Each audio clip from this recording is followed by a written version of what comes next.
Le Club Sexu présente À quoi tu jouis, un balado produit grâce au soutien de Cozy, des meubles conçus avec soin pour la vie moderne. C'est comme si la sexualité des personnes célibataires appartient à tout le monde, beaucoup plus que celle en couple. Dans ma période célibataire, parfois j'avais l'impression que j'étais comme l'amie célibataire de mes amis en couple qui devait toujours arriver avec une anecdote crunchy ou raconter des affaires puis tout, mais c'est plus des questions qu'on me pose maintenant depuis que je suis en couple.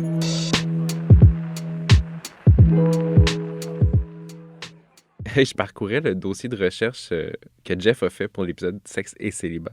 Et il a mis une anecdote tellement drôle. C'est une femme célibataire de New York qui s'appelle Viviane Tu. Et elle a multiplié les dates pendant 2 ans et elle a mangé gratuitement pendant 2 ans. Genre, elle s'arrangeait pour que ses dates soient back-à-back. Genre au resto, elle se faisait inviter au resto? Elle se faisait inviter au resto et elle s'est arrangée même pour avoir des take-out. Donc, elle avait des doggy bags puis des lunchs le lendemain. Et sur 2 ans, elle affirme avoir sauvé 20 000 $ US de bouffe. La fille, elle a fait de son célibat une businessman. Avoir su quand j'étais célibataire, je pense que j'aurais fait ça. Je pense que je me serais nourrie d'huîtres et de patailles pendant 2 ans. Au bouillon bilk, exact. Justin, pour cet épisode-là où on s'intéresse à la sexualité des célibataires, on n'a pas la prétention de représenter toutes les personnes célibataires sur la planète, évidemment, mais on a fait notre gros possible et on révèle quand même quelques très bonnes anecdotes. Bonne écoute. Bon, ben Justin, la dernière fois, je t'avais lancé le défi de me dire sur quel sofa cosy tu avais envie de faire le sexe. Ben là, tu m'as lancé le même défi. Donc, moi aussi, je t'ai pris au pied de la lettre. Puis écoute, moi, je suis allée plutôt dans la collection Mistral. Ooh. Pourquoi la collection Mistral? Parce que Mistral, c'est la collection d'extérieur. Oh! Fait que moi, je me dis, tant qu'à le faire sur un sofa, pourquoi pas faire ça en plein air? OK, avec tes Val Nature. Ben pourquoi pas? Tu sais, l'été dure tellement pas longtemps au Québec que si je peux en profiter pendant quelques mois, je vais y aller. Moi, contrairement à toi, par contre, j'irais vraiment pas dans le beige. Okay. Moi, je pense que je suis un petit peu plus prévoyante de ce côté-là. Donc, moi, je pourrais choisir quelque chose, un tissu un petit peu plus foncé. Comme ça, pif, paf, pouf, ni vu ni connu. Mais tu sais que la collection Mistral résiste aux intempéries, par exemple. Fait que techniquement, l'eau sous toutes ses formes. Exact. Donc après ça, quelles intempéries? Est-ce que c'est des intempéries externes ou internes? Who knows? On peut juste en profiter. Merci, Cozy. Bonne 3e saison. Bonne 3e saison, on pense ça. 3, c'est quoi? C'est la noce de quoi, déjà? Je pense que c'est de froment. Mais ça doit pas être très... 3 ans, c'est noce de froment, tu l'avais? Ouais, c'est ça, je pensais froment. Coton, cuir, froment. Le froment, c'est comme une forme de blé, je pense. Ouais. Fait que nos noces de gluten. C'est ça. Noce de gluten. Exact. Noce de bloating, moi, je dirais. Salut, ben, c'est le fun de vous voir. Allô.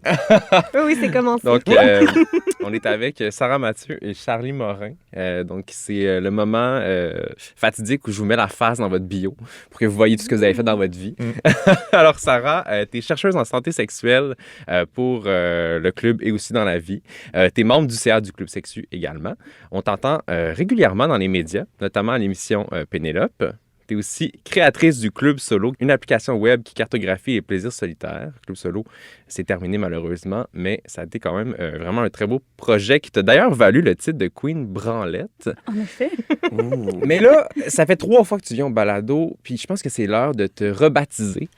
Donc, je proposerais qu'on te rebaptise collaboratrice Crossette, si ça te va. Oui, c'est accepté. Ah, c'est accepté. C'est ça le C dans ton nom, c'est pour Crossette.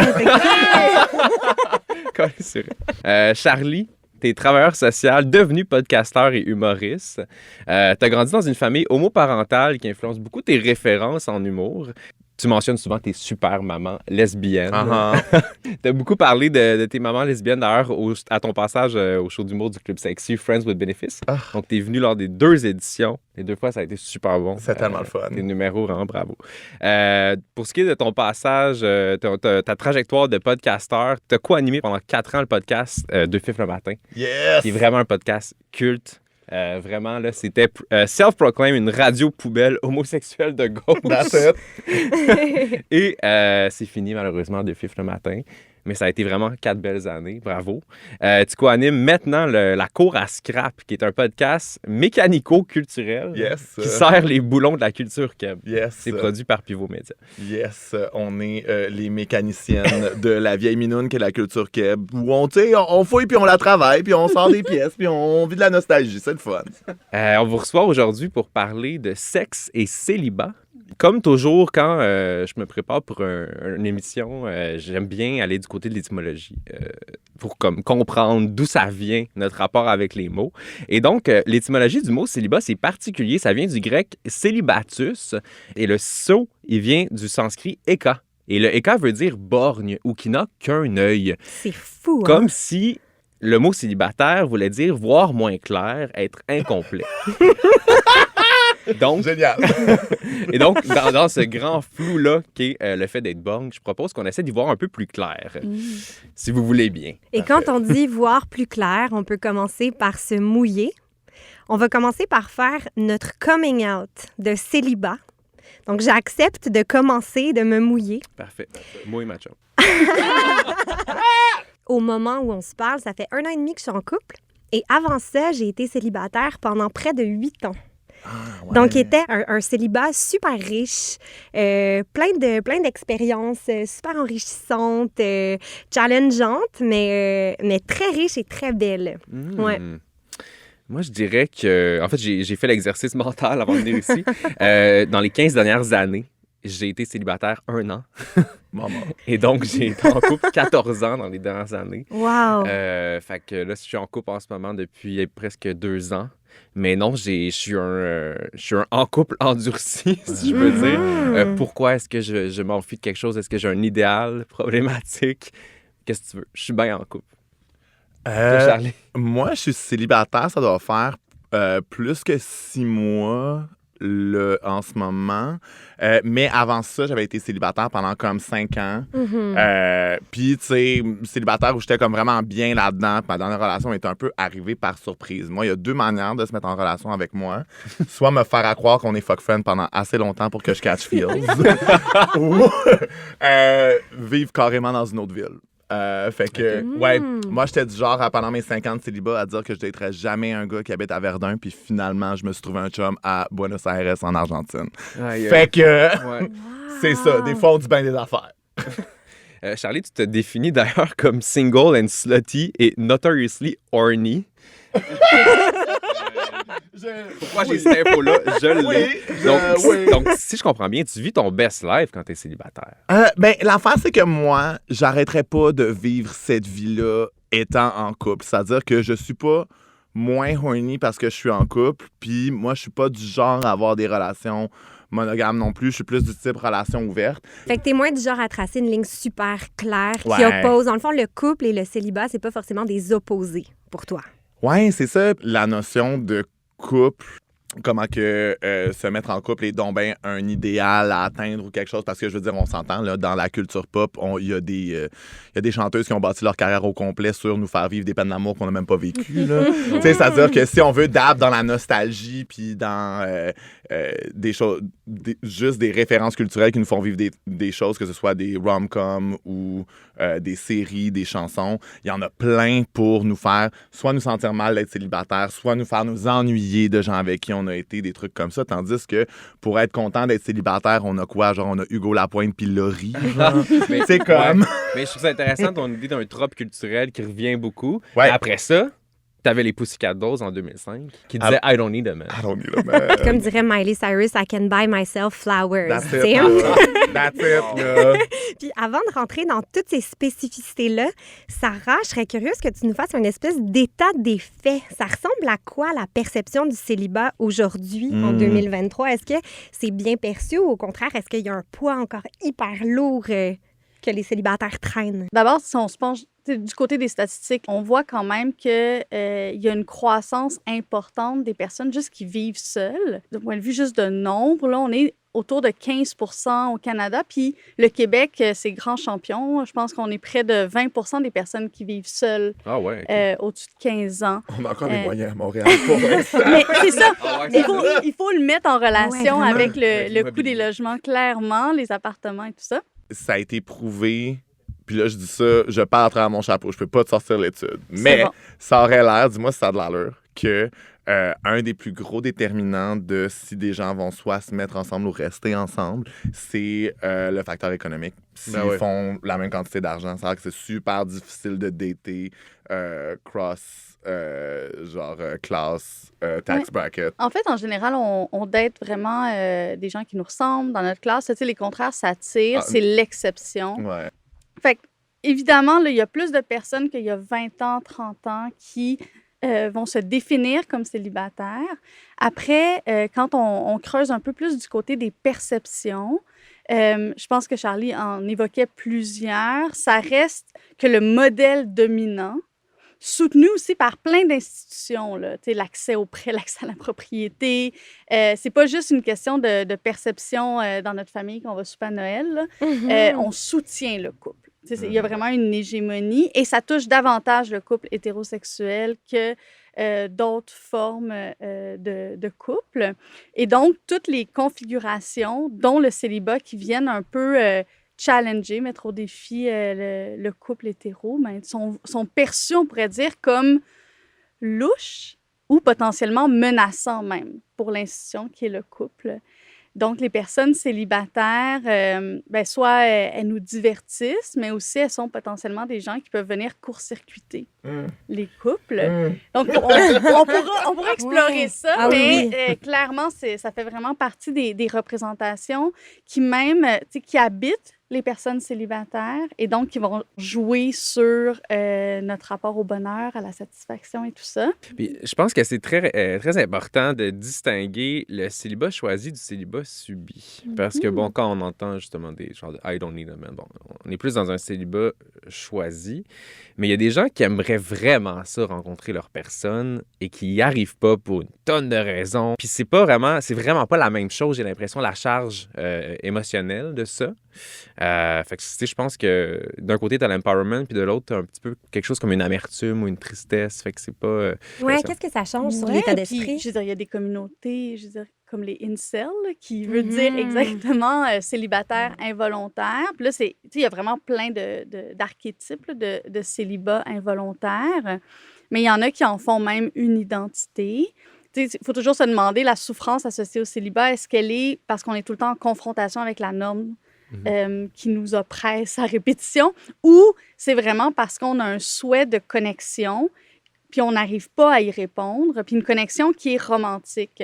Puis une des choses qui est intéressante dans les enquêtes, puis même les études plus qualitatives sur les célibataires, puis il n'y en avait pas jusqu'à tout récemment, c'est qu'on voit que si on a des connexions signifiantes qui ne sont pas nécessairement romantiques, mais qui peuvent être sexuelles, qui peuvent être amicales, on va avoir tendance à beaucoup moins souffrir de notre célibat. Mais c'est peut-être aussi notre obsession du couple, particulièrement à partir de 25, 30, 35 ans, qui fait en sorte qu'on a de la difficulté à penser qu'on peut s'actualiser à travers d'autres types de relations qu'une relation romantique. Et encore une fois, c'est une idéologie qui est beaucoup plus présente chez les hétéros, alors que dans les communautés LGBTQ+, cette idée de chosen family, le réseau de solidaire, d'amitié est beaucoup plus présent. Quand on évoque la solitude des célibataires, ça fait comme si ces gens-là n'avaient pas de communauté, puis ils faisaient juste se promener de souper en souper, où ils sont avec des amis qui sont en couple, puis qui se sentent seuls, tu sais, comme cette figure-là. Alors que, tu sais, je veux dire...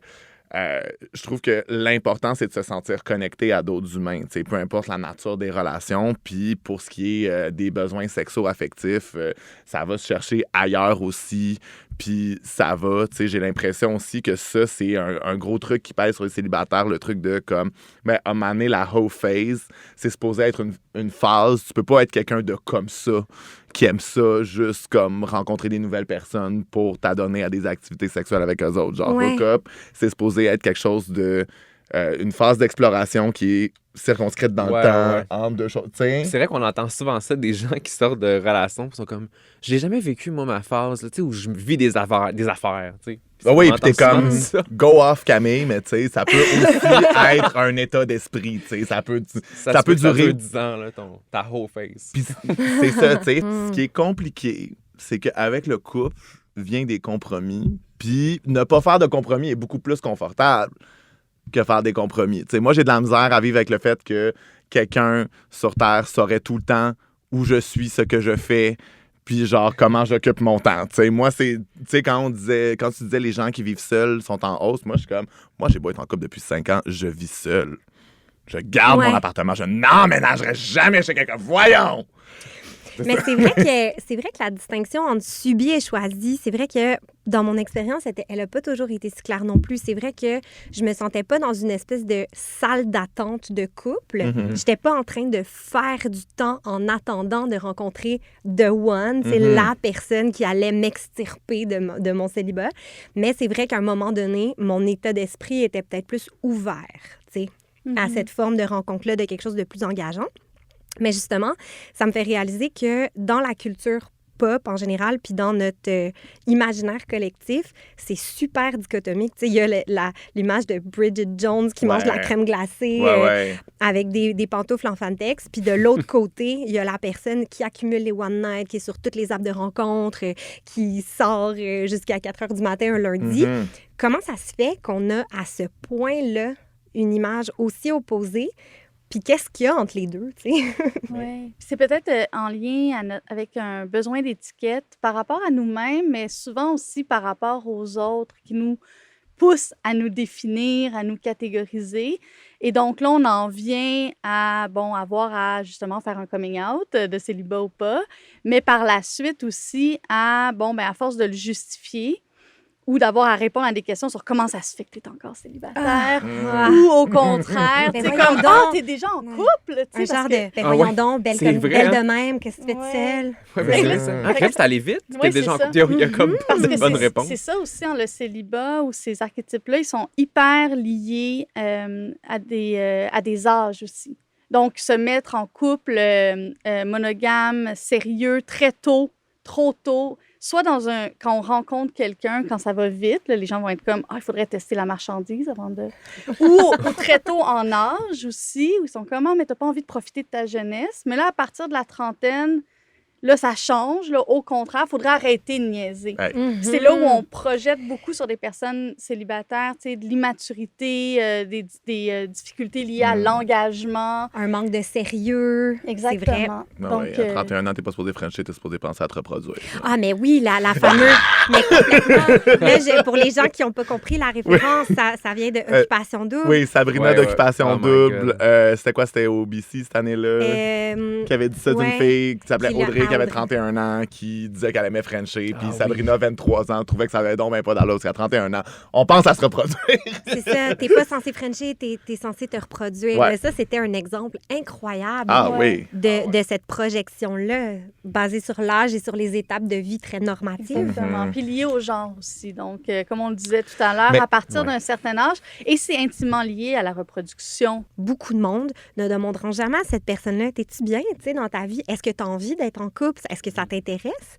T'as-tu cette envie-là de vivre ta vie de cette manière-là? La projection est terriblement lourde. Ouais. Puis tu sais, on a dit beaucoup le mot whole phase. En français, ce serait donc la phase de traîner. La phase de...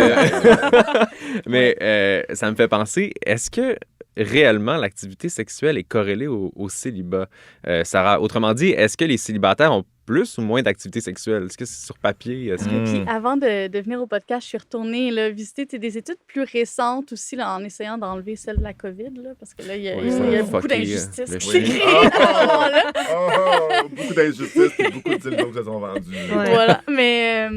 Mais je suis allée voir donc toutes les études qui se penchaient finalement sur la satisfaction sexuelle et la différence dans un statut relationnel. Et pendant longtemps, les études avaient tendance à soutenir l'hypothèse selon laquelle, quand tu es en couple, on a une vie sexuelle plus épanouie, plus satisfaisante, qui amène plus de plaisir, entre autres juste lié à la disponibilité d'un ou d'une partenaire. Mais les études plus récentes tendent à vraiment nuancer ces choses-là. Puis en fait, ce qu'on s'aperçoit, c'est davantage la satisfaction à l'égard du statut relationnel qui est corrélé à la satisfaction sexuelle. Donc, si je suis bien dans mon célibat ou si je suis plus ouverte à avoir des activités sexuelles avec des personnes avec qui j'ai pas de lien affectif, que ça me fait pas vivre de culpabilité, ben ça va être associé à de la satisfaction similaire, voire supérieure à des personnes qui sont en relation, mais dans des relations dans lesquelles ils ne sont pas nécessairement particulièrement épanouis. Donc, c'est vraiment ça qu'il faut creuser. Jusqu'à tout récemment, on n'étudiait pas non plus la fameuse masturbation dans tout ça. Mais non, Et donc, La masturbe à quoi? On supposait qu'on ne pouvait pas avoir une vie sexuelle épanouie seul. Ouais. Donc, tout de suite, on allait creuser la question des activités sexuelles avec d'autres personnes. Donc, ce que ça révèle aussi, c'est que c'est souvent des chercheurs mariés qui menaient les études. Juste récemment. Oui, Donc, il y avait peut-être un petit angle, biais. des petits biais. Mais aussi, en tout cas, c'est difficile d'avoir l'heure juste avec les gens en couple aussi, parce que, ben, ça se fait comme célibataire de dire « Ah oui, des fois, j'aimerais ça avoir quelqu'un. Ah oui, ce serait le fun d'avoir cette source d'affection-là, de sexualité d'une même personne. » Mais quand t'es en couple, dire que tu t'ennuies de ta liberté, que tu t'ennuies de faire ce que tu veux, les gens le voient tout de suite comme un jab contre ton partenaire, puis c'est quelque chose que tu veux pas dire, puis ça va soulever des conversations. Alors que c'est un sentiment légitime. Tu peux juste ressentir ça des fois, mais être quand même content des choix que tu as faits dans ta vie, tu sais. Mais c'est vrai que quand tu es célibataire, tu as beaucoup moins les points de vie pour pouvoir te confier à n'importe qui ou un chercheur marié dans les années 60. Là. Mais c'est drôle parce qu'en préparant l'épisode avec Justin, on se disait que c'est comme si la sexualité des personnes célibataires appartient à tout le monde, beaucoup plus que celle en couple. C'est vrai que dans ma période célibataire, parfois j'avais l'impression que j'étais comme l'ami célibataire de mes amis en couple qui devait toujours arriver avec une anecdote crunchy ou raconter des affaires puis tout, mais c'est plus des questions qu'on me pose maintenant depuis que je suis en couple. C'est comme si la sexualité du couple avait quelque chose de plus sacré. La sexualité célibataire était comme un peu... ça nous dérangeait comme moins de l'exposer sur la place publique. Ouais, ça fait des bonnes histoires, parce que c'est toutes des personnes abstraites, fait que, tu sais, ça entertain. Puis encore là, tes amis en couple qui vont pas l'admettre, là, que des fois, ils s'ennuient un petit peu de leur liberté puis de pouvoir faire un peu ce qu'ils veulent, mais elles peuvent le vivre à travers toi. Ouais. Mais en même temps, c'est drôle que tu dis c'est des personnes anonymes parce qu'on donne souvent des surnoms aux gens quand on est célibataire. C'est comme le gars de la date des dumplings ou le gars du Henrietta. La fille au Saint-Tube qui avait pris un corps de cuisse.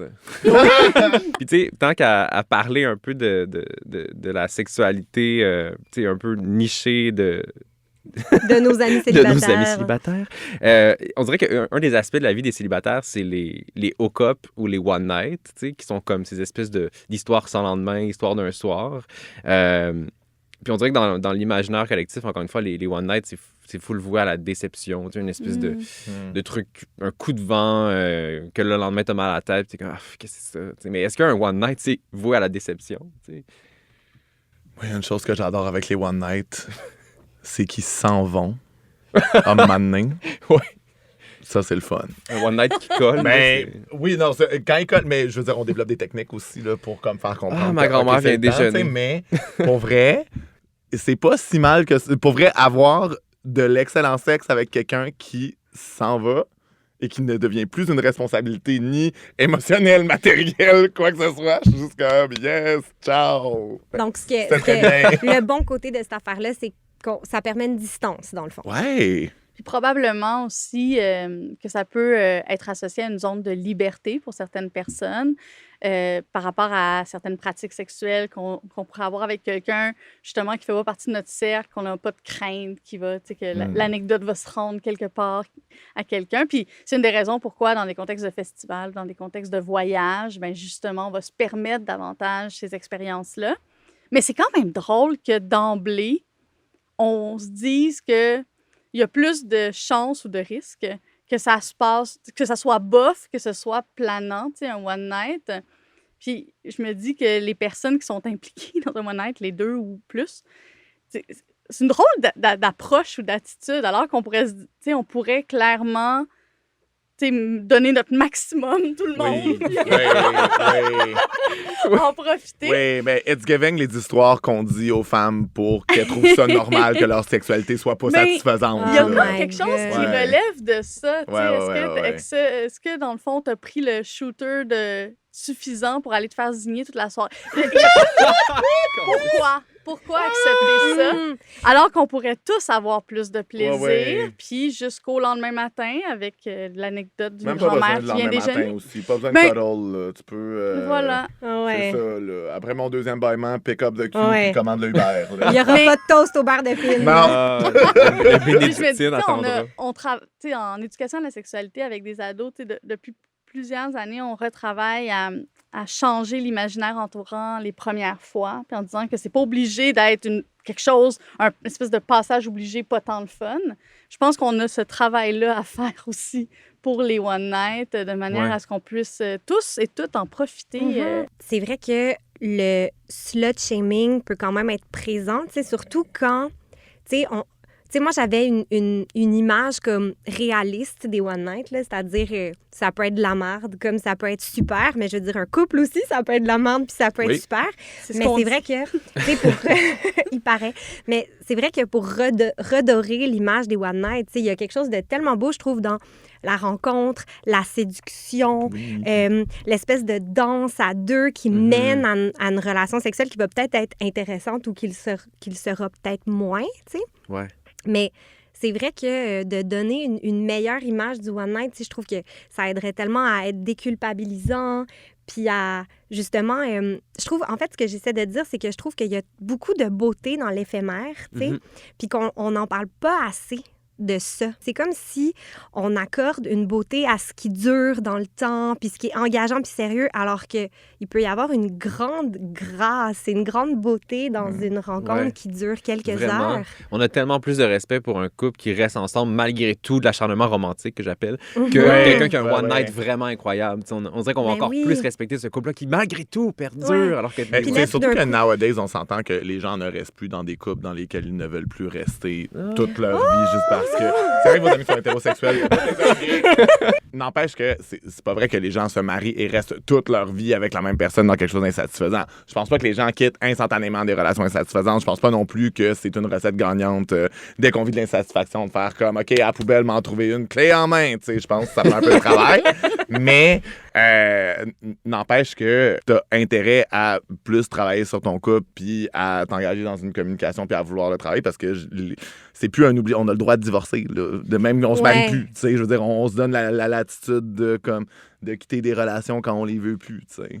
Mais justement, l'idée des One Night décevants. T'sais, si, mettons, t'es célibataire et que t'accumules les One Night décevants, là, il y a forcément quelqu'un qui va te dire, ben tu vois, si t'es en couple, ça irait tellement mieux. Alors que quand notre ami en couple nous dit que c'est encore chicané avec Magali, on va être comme, ben tu sais, vas-y, travaille. Tu sais, c'est ça, il y a comme une espèce de double standard par rapport à ça. Mais comment ça se fait que quelqu'un qui nous dit, moi, je suis bien célibataire, tu sais. Puis je l'aime, ce mode de vie-là. Puis il y a des hauts puis des bas, mais je suis bien là-dedans. Comment ça se fait que ça vient trigger beaucoup de gens? Bien, à chaque fois qu'on est dans une configuration qui n'est pas le modèle dominant, je pense que ça pousse un peu les gens à se poser des questions sur eux-mêmes, leur situation. Comme quand on mange pas de viande, puis les gens sont comme, ils vont tout de suite dire « Ah, mais j'en mange pas beaucoup de viande. » Ils vont venir, puis là, on sent que ça devient comme une discussion confrontationnelle alors qu'on a juste statué les choix qu'on fait pour nous-mêmes.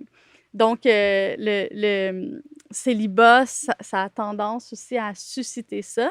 Puis comme on le disait en tout début de podcast ou d'émission, je ne sais pas comment...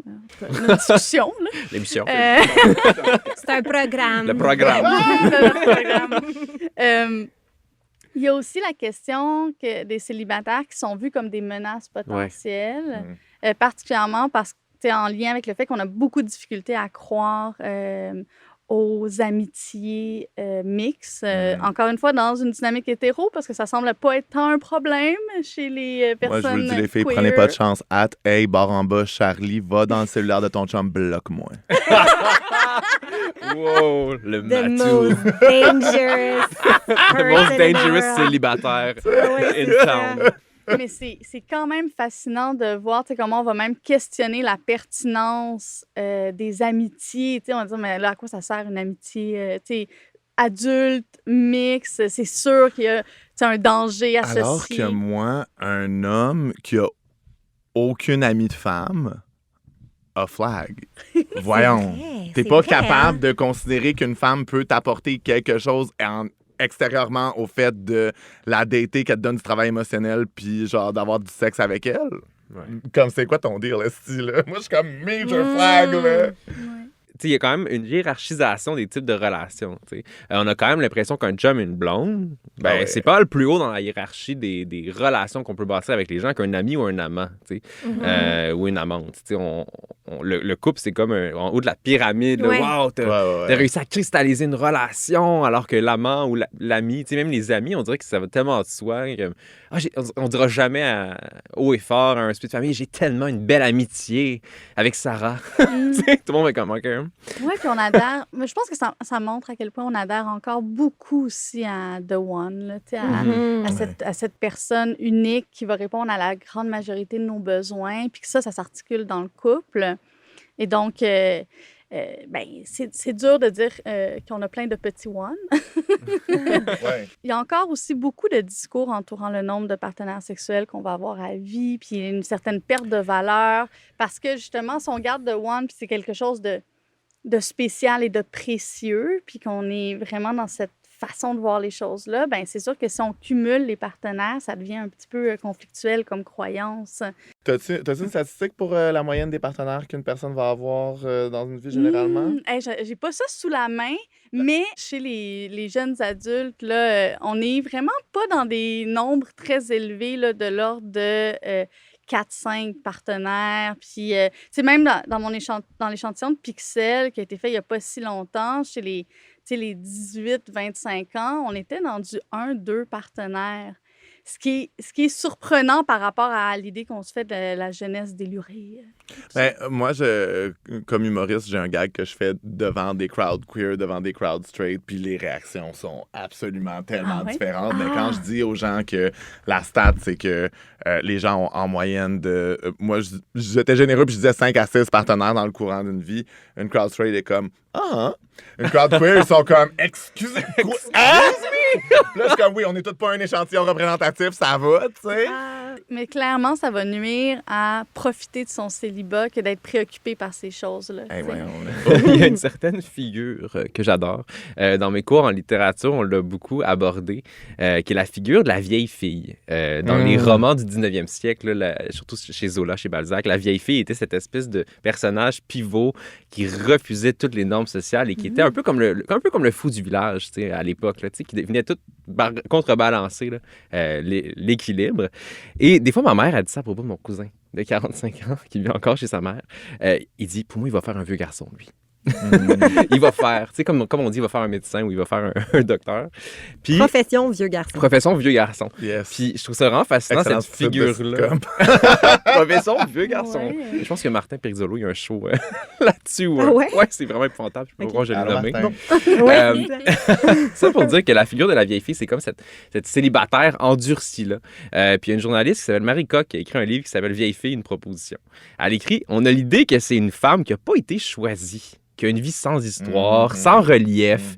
Elle vit seule, peut-être avec ses chats même. T'sais. On pense que les femmes, les vieilles filles sont laides, sont négligées, qu'elles jouent pas au jeu de la séduction, qu'elles ont un bail-out sur le jeu de la séduction, et on les imagine même frigides. Fait que c'est comme vraiment comme ça devient l'affaire de tous parce que on la construit dans l'imaginaire, cette vieille fille-là. Et elle va dire, Marie Coq, que quand elle a laissé tomber cette idée-là du couple à tout prix, elle s'est enfin sentie libre. Tu sais, d'un point de vue des études sur la satisfaction, justement, là, à la fois sexuelle ou liée au bien-être, ce qu'on voit, c'est que les personnes, peu importe leur genre, tu sais, passé un certain âge, peu importe que le célibat ait été choisi ou subi, en viennent avec un certain degré de, puis évidemment pas tout le monde, là, mais de zénitude par rapport à la situation. Ça montre à la fois comment on désexualise les personnes quand elles montent en âge. Là. Fait que ça, c'est un côté peut-être un petit peu plus négatif de cette situation-là. Mais en même temps, ça montre comment c'est associé à un soulagement. On nous a mis dans cette case-là. Fait qu'on va plus essayer de ramener le comment ça se fait que tu n'es toujours pas avec quelqu'un. Ouais. Il y a comme un sentiment, c'est associé à un sentiment de libération. On est mis dans une nouvelle case. On est un peu comme au-dessus de la mêlée. Tu as refusé cette game-là. Ouais. Puis, mais si on creusait aussi, à partir d'un certain âge, c'est probablement beaucoup plus difficile d'avoir accès à des relations. L'accès à des partenaires, à nouer, c'est pas impossible, mais on désexualise tellement les personnes avec l'âge que ça devient aussi un célibat obligé, mais plus à cause de normes liées à l'âge. Les hommes ont tendance à avoir des partenaires plus jeunes, et donc là, il reste moins de monde, à moins qu'on développe sa fluidité sexuelle, ce que je recommande à tous. Absolument. Absolument. Femmes hétérosexuelles, libérez-vous de votre hétérosexualité. D'ailleurs, est-ce que le célibat est vécu différemment chez les straights versus chez les gays, vous pensez? On en a parlé tantôt, mais... C'est sûr que les hommes gays, c'est un autre monde, c'est moins d'attente. Puis comme je disais, étant donné que c'est l'orientation sexuelle, qui on date et avec qui on a des relations sexuelles, qui est un problème aux yeux des gens qui sont pas à l'aise avec ça. Pas nécessairement homophobes, là, mais juste comme pas... qui n'ont pas nécessairement d'amis gays ou qui n'ont pas, pour eux autres, ça va pas les inquiéter, mettons, qu'ils me rencontrent, ils vont pas se demander... Alors qu'ils peuvent demander à genre du monde hétérosexuel, toi, t'as-tu un chum, t'as-tu une blonde? C'est des questions qui se posent. Je me fais jamais demander ça, juste de même, tu sais. Ah ouais? Même pas par du monde de ma famille énergie, là, tu sais, je vais genre dans une grosse, genre des parties de famille à Noël, là, tu sais, le monde ne m'update pas à me demander si j'ai un chum, alors que ma soeur, jusqu'à ce qu'elle ait un chum, la question revenait non-stop, là, tu sais. Il y a clairement un traitement différencié. En même temps, moi, je chiale parce que je sens un biais hétérosexiste là-dedans. En même temps, j'étais bien correct avec le fait qu'on me calisse patience. Tu sais.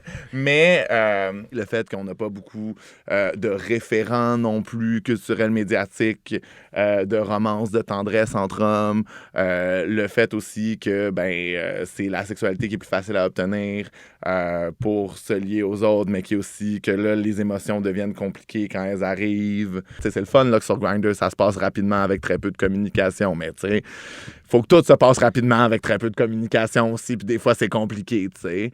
Controversial, mais je pense que, ultimement, c'est correct que les relations ne durent pas toute une vie, puis je pense que c'est pas réaliste non plus d'avoir ces attentes-là, ou tu sais, comme dans la mesure où ça fonctionne plus comme ça, où c'est plus accolé à la réalité qu'on a maintenant.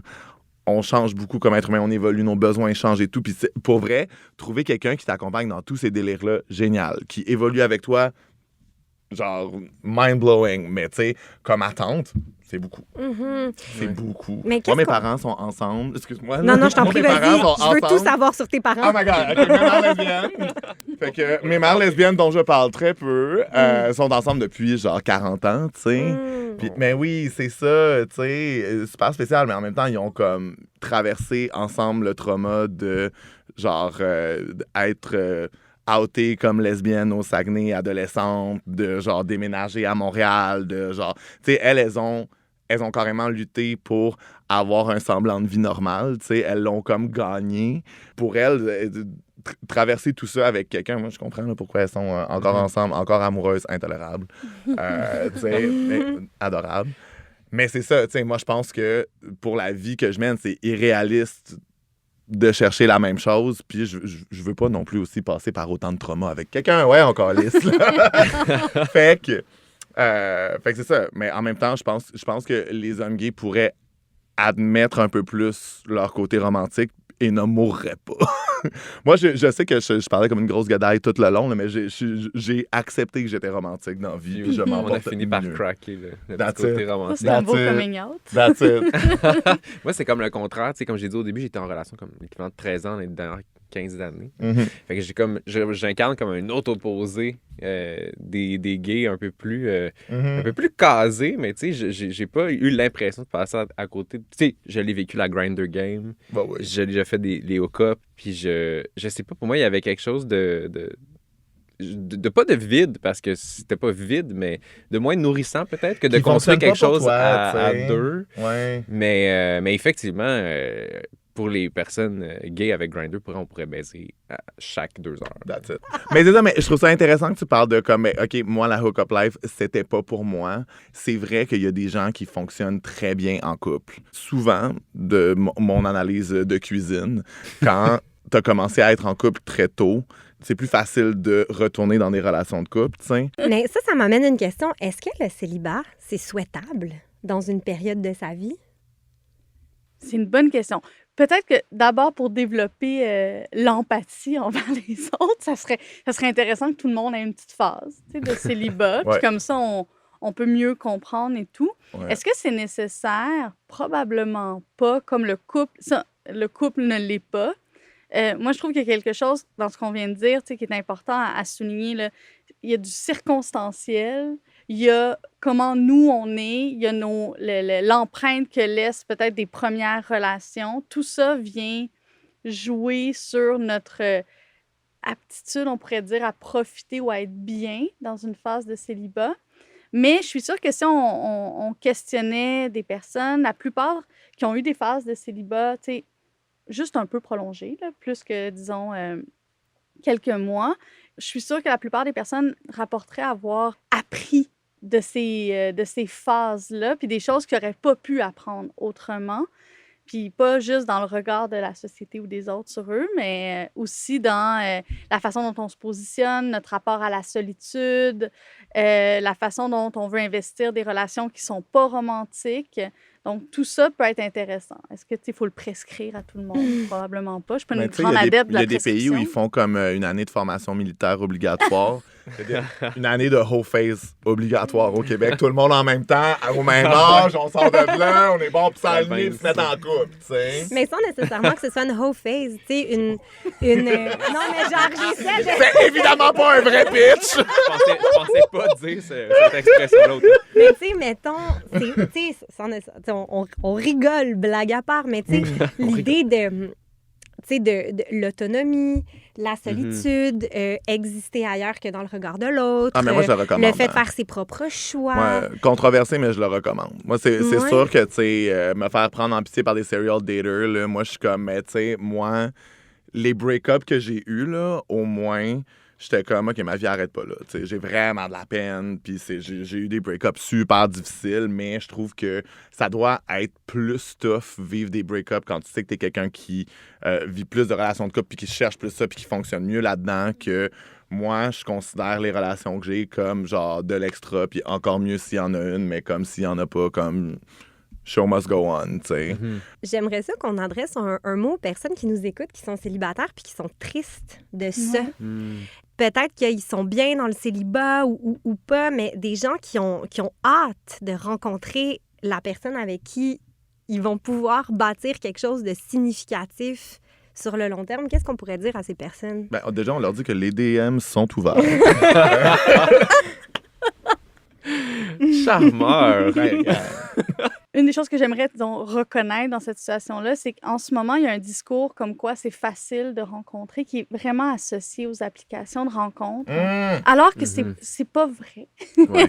Quand on se met à creuser puis voir l'expérience sur les applications de rencontres, c'est pas une expérience qui est facile. C'est pas parce qu'au niveau numérique, il y a une pluralité de possibles que ça se matérialise en échange intéressant, puis après ça, en rencontre. Ça, c'est important de le dire parce que j'ai l'impression qu'on reçoit... C'est ça, dans les journaux, les titres, c'est comme, tu sais, les gens se magasinent, tout le monde se consomme, mais au final, il n'y a pas tant de rencontres que ça, puis de rencontres signifiantes. Fait que ça, c'est comme important de reconnaître que c'est associé à un travail, des fois, là, tu sais, de se mettre out there, d'aller à la rencontre. Fait que je ferais juste dire, on pense à vous. Oui, ça pour dire, on pense à vous. Oui, parce qu'on dirait que j'en ai en tête des gens dans ma vie qui sont des personnes... On veut des noms. Super. Alors, en ordre alphabétique, je vais mettre leur numéro de téléphone. On va laisser les numéros de téléphone de ces personnes-là à la fin de l'épisode. Parfait. Mais tu sais, des gens de différents genres, de différentes orientations sexuelles qui sont des gens qui ont cette envie-là, qui sont sur les apps, qui vont dans des fêtes, mais tu sais, qui disent parfois aussi... tu sais, du moment où tu as comme rencontré tes 4-5 collègues, puis t'as pas nécessairement... Tu sais, c'est super difficile de rencontrer maintenant dans des bars ou dans des parties parce que l'attention est beaucoup mise sur les applications de rencontres.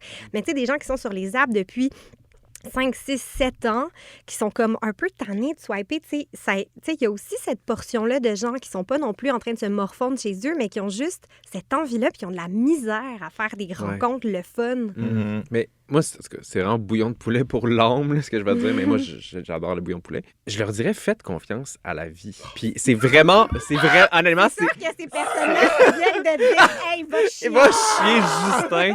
Mais honnêtement, je pense que quand on est dans un état où on fait confiance aux choses, qu'on est dans un état de disponibilité, d'ouverture, je sais pas. Moi, on dirait que ça a changé mon mindset dans toutes mes grandes rencontres parce que j'ai vécu des break-ups. J'étais comme, je rencontrerai plus jamais j'aurais rencontré jamais personne aussi intelligent, aussi drôle que l'ancien. Puis finalement, j'ai fait confiance aux choses, puis c'est arrivé, tu sais. Tu sais, c'est rare, en fait. Tu sais, des gens qui nous correspondent, qui nous plaisent à un moment dans la disponibilité qu'on a, mais aussi dans les circonstances dans lesquelles on est.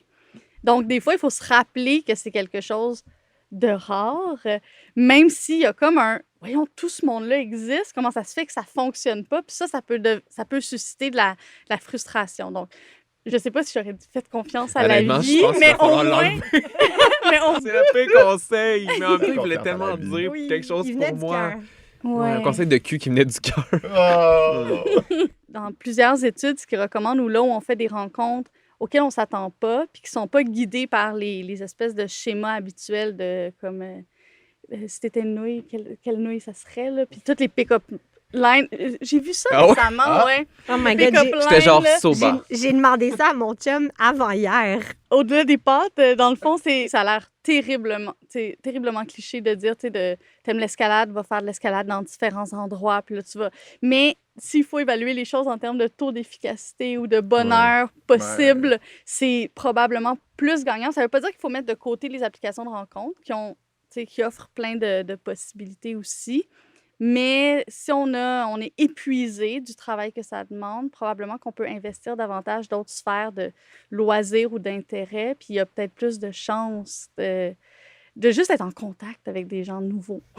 Et au pire, tu auras fait une activité intéressante. Au pire, tu auras fait un peu d'escalade. Moi, mon conseil, là, c'est gotta catch 'em all, fourre-les toutes jusqu'à ce que tu trouves le bon. C'est aussi une technique. Il peut se manifester comme ça. Faut juste avoir un bon agenda, bien gérer les choses. Non, mais là, genre, I gotta be the real bitch in here, là, genre... À un moment donné, tu vas tomber... That's it, là! À un moment donné, tu vas bonner le bon. Oui, c'est ça, là. Après 4 shots de gonorrhée par année, je veux dire, à un moment donné, tu vas soit développer une résistance, soit trouver quelqu'un. On a vraiment deux discours. Mais quand même, je pense que aussi avec les applications, je pense que les gens ont peur d'être trop vrais avec ce qu'ils recherchent. Puis je pense que ça, c'est jamais payant. Je pense qu'il y a des moyens de dire que tu cherches une relation sans... Parce que on veut tous pas avoir l'air désespéré, puis je comprends. Mais il y a moyen d'être clair avec ses intentions, puis de pouvoir ajuster s'il y a d'autres trucs qui se présentent, plutôt que de ne soit rien révéler ou soit de genre... minimiser nos intentions quand c'est pas ça, puis aussi un profil qui vous représente avec des photos cute, qui vous montre en train de faire des trucs que vous aimez, quelque chose de simple, droit au but, qui vous représente, puis... Fait que tu recommandes de pas jouer la game, dans le fond. Ben, pour vrai, je recommande de la sluttiness et de l'authenticité. Ils vont vraiment bien ensemble. C'est ça, puis je veux pas vous dire que ça a si bien marché que ça pour moi. Mais je vous le recommande pareil. Les résultats sont pas là, mais c'est pas la destination. L'important, c'est le voyage. Le voyage est le fun, la gang. C'est bon, un bouillon de poulet aussi, mais... C'est ça. Je pense que c'est l'heure de la question qui twerk. Yes. Woo, baby! Let's go! Oh my God. C'est la question qui twerk. Quand vous êtes célibataire, est-ce que vous êtes plus I Don't Need a Man des Pussycat Dolls ou Someone Like You de Adele? Ah, mon Dieu, mais là, c'est facile. Nicole Scherzinger, faites-la débarquer dans le studio. Pourquoi vous poser ça? Alors, Nicole est avec nous ce soir! Donc, on comprend qu'on a une Pussycat Dolls. Ouais. On en a deux. On en a deux. On en a 3, mais moi, je suis plus Don't You Wish Your Girlfriend Was Hot Like Me. Moi, je pense que je serais à Hate This Part. C'est un peu plus niché, là, mais à Hate This Part. Right. En fait, je pense que je reste someone like you. J'ai un petit côté, je sais pas. Mais des phases. Je serais un genre de pot-pourri, peut-être. Genre, ouais, si on pouvait faire un remix. Être une playlist au complet, là, vu que tu poses la question. Ouais, j'ai tous les droits. En fait, je pense que je suis à Hate This Part. Fait que je viens de complètement casser. Okay, parfait. All right, mes petites poussies. Merci d'avoir été avec nous pour déconstruire le célibat. Yeah. Et le reconstruire, évidemment. Et le reconstruire ensuite. Puis, comme a dit Charlie, essayez-les toutes, puis à un moment donné, vous allez trouver. À un moment donné, à force, en tout cas. Excellent, merci encore, la gang. Plaisir. À quoi tu jouis saison 3 est une production du Club Sexu. À la réalisation et à l'animation, Justin Roy et Laïma Abouraja-Gérald. Nos invités étaient Sarah Mathieu C. et Charlie Morin. Un immense merci à l'équipe du Centre Phi, sans qui rien n'aurait été possible cette saison. À la production, Mylène Lévesque. Au son, Philippe Rochefort. À la réalisation vidéo, Kevin Delamour et Charlie Poirier-Boutillette étaient à la caméra. À la recherche et au booking, Jeff Desilets. Gabriel Vigneault-Gendron a fait le montage et le mixage. On tient à remercier Geneviève Bergeron pour sa vision. La musique originale est signée Mike Clay. Un merci tout spécial à Cozy pour le soutien financier.